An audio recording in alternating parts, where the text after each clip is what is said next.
creature encounter while hiking to the top of a mountain. As I hiked through the dense forest, the towering peak ahead of me seemed to loom larger and larger with each passing moment. The air was thick with the scent of pine needles and damp earth, and the silence was broken only by the rustling of leaves underfoot. Despite the beauty of my surroundings, a sense of unease settled over me like a heavy cloak. The trees seemed to press in closer, their branches like bony fingers reaching out to ensnare me. Every snap of a twig or rustle of a leaf set my nerves on edge, and I couldn't shake the feeling that I was being watched. Yet, despite the fear that coiled in the pit of my stomach, I pressed on, determined to reach the summit, no matter the cost. It was a cold winter night, and I had been out hiking in the woods for several hours. The snow was deep, and the wind was howling, but I was determined to make it to my destination. As I trudged through the snow, I heard a faint rustling sound coming from behind me. I turned around, but I saw nothing. I shrugged it off as the wind playing tricks on me and continued on my journey.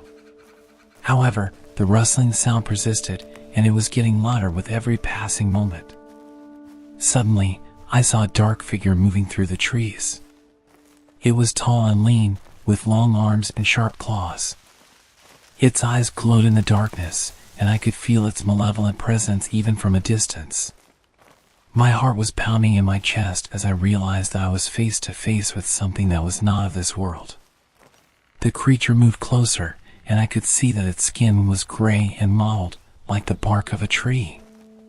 Without warning, the creature let out a blood-curdling scream that echoed through the forest. It was a sound that I will never forget, a sound that filled me with dread and fear.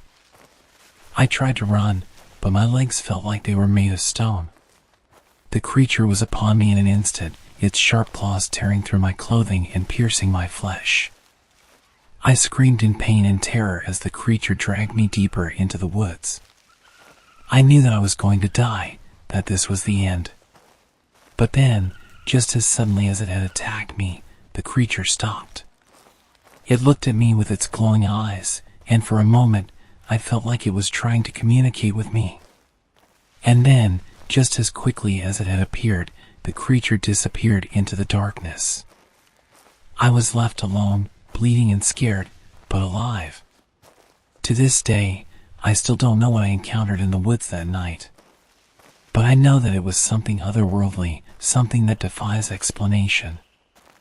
I will never forget what happened that day, and I'm very reluctant to go hiking again.